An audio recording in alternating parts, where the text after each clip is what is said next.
Christine Olivieri, your paleo practitioner. Welcome to my office.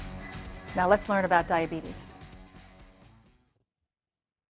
So the topic of today's video lesson is your A1C is greater than or equal to 5.7. You have prediabetes. So hopefully you know this because you have asked your doctor to test this very important blood test, or you have this done on a regular basis and you know it.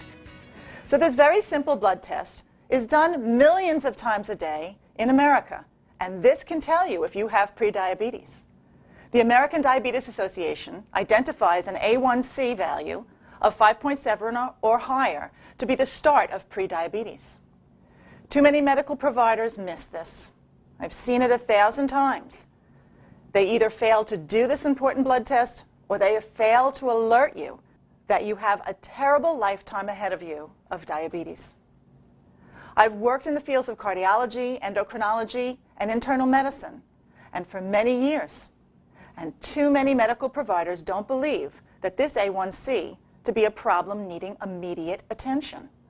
But understand that most endocrinologists believe that this really is the true start of diabetes itself. You may believe that your medical provider knows everything about every aspect of medicine. However, many medical providers do not know at what point to intervene with diabetes or prediabetes, with the plethora of their patients that reach the level of prediabetes.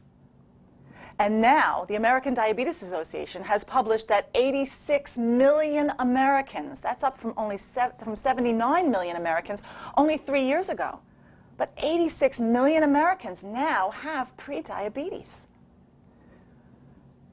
This means that medical providers don't know at what A1C warrants intervention. Sean Sullivan, the lawyer for the American Diabetes Association, coined this phrase at the last conference for the American Diabetes Association that I attended. He said, "Physicians are not trained to know how to keep you healthy and avoid disease. They are trained to manage disease." Prediabetes will become type 2 diabetes 100% of the time. Unless, of course, you know and now you do something about it. But again, you have to know it exists before you can do something about it. Now, an A1C of 5.7 or higher means you just got on the diabetes train. Get off now. Don't ride this train for another moment. This is a bad train. In fact, it was likened to a roller coaster in the June issue of JAMA, which is the Journal of the American Medical Association. This train is filled with pills, injections, arthritis, headaches, fatigue, depression, heart attacks, more pills, more injections. This train, you'll spend lots of time in doctor's office waiting rooms. Oh, and did I mention the pills? Too many medical providers believe that they don't need to identify a problem with a patient's blood sugar unless the A1C is above 7%. But this is incorrect. The American Diabetes Association identifies 7% as a goal for diabetes control, not for proper diagnosis. But too many medical providers believe that they shouldn't even mention to a patient that their sugar is a problem unless the A1C breaches 7%. At that point, you're a diabetic. Also, too many medical providers do not provide education to their patients about how to actually reduce your blood sugar. The provider may say, your sugars are running a little high. Watch your diet, lose weight. Well, that doesn't help a patient. Many providers also provide old, outdated information to patients, like a low-fat diet. This is wrong. Here, on this website, you will get the newest, most up-to-date information about how to actually prevent the progression from prediabetes to diabetes. Many medical providers also don't have the time to give detailed information to patients, and this is a very big problem. That's why your paleo practitioner is here. Now, your current medical provider may tell you You got to lose weight, you got to change your diet, without giving you any specifics, leaving it up to the patient to search for a way to lose weight. Next time you go back to the doctor, your A1C is not better, your weight is not down, the patient gets blamed. You're considered to be non-compliant with the plan or non-adherent to medical advice. This is so unfair to the patients. And when your prediabetes progresses on to type 2 diabetes, the disease is blamed. Diabetes is in your genetics. Not true. Or diabetes is a progressive disease. True, but not necessary. If you do progress on to type 2 diabetes, and it will progress despite all your efforts, the key is, will it progress at 1 mile an hour or 100 miles an hour? The choice really is yours. But you need to find the right information to help you if weight loss is your goal, or changing your diet is your goal, or just reducing your A1C. Now, why did this happen to you? Well, you may say, oh, a high sugar diet, but it's not what you think. In these video lessons on this website, you will learn what a high sugar diet actually is, which most Americans currently are eating. And it's not necessarily the sweets. I hear all the time, I never eat sweet foods, because it's not necessarily the sweets. And you will learn how to use the glycemic index and why that is important to know when choosing your carbohydrates. So watch the nutrition video lessons as well as the paleo video lessons. So when you eat a diet of high glycemic index carbohydrates, your blood sugar rises. It'll rise more than if you eat a diet low glycemic index carbohydrates. And this happens to everyone, whether you have problems with your blood sugar or not. Everyone has a rise in their blood sugar when they eat carbohydrates. The problem is that if this happens often, like every day or every meal, you're going to gain belly fat. And this is what's happening more and more in our culture. And people don't realize that it is their diet. And that's when the real problem sets in, because your insulin levels stay high all the time.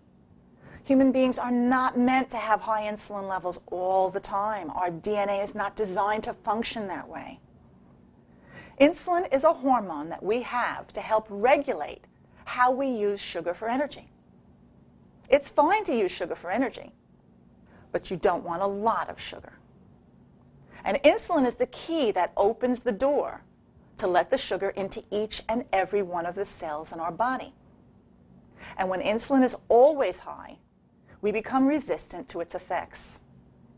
And this is really bad for your body metabolically, because insulin resistance leads to the dysmetabolic syndrome, more weight gain, and then eventually type 2 diabetes. The cycle of eating high glycemic index carbohydrates, then having high blood sugars, then having high insulin levels, and then developing insulin resistance, all leads to weight gain. And it's weight gain in the belly. And then the cycle continues, and the weight gain continues. If this goes on long enough, your A1C will rise to 5.7 or higher. And if you cross over to 6.5, you've landed in diabetes town. Now, what can you do about it? I'm going to teach you. One thing I do want to make sure that you do understand is something that hit the news, maybe a couple of years ago. It's called the Obesity Paradox, and it doesn't exist. The Obesity Paradox came off of one flawed study that said that when people have health problems, cancer, heart attack, and they go into the hospital, being overweight protects them. It does not.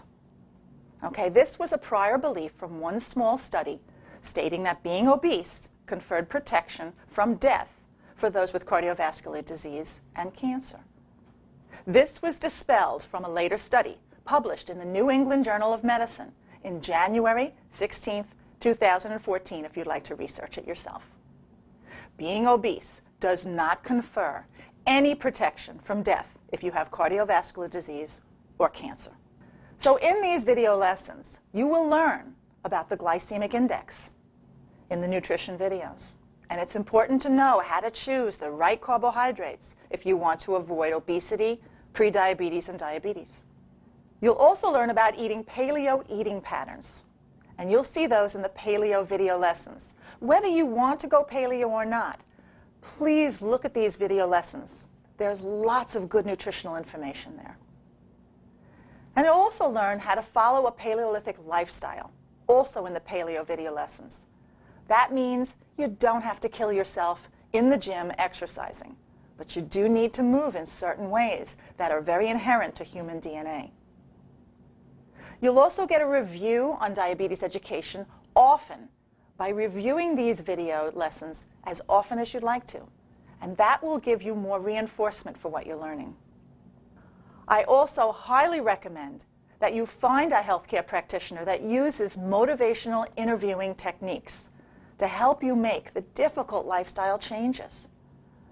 Motivational interviewing is a patient-centered approach as opposed to a provider-centered approach. And it is the future of our modern healthcare system. We can't expect, as a healthcare provider, we cannot expect for patients to make very, very difficult lifestyle changes without help. The problem is that many healthcare providers don't have the time to give you that help. So to recap, check your last blood test and know your A1C. Get diabetes education so you can understand what is happening to your body. And this website is an excellent place to start.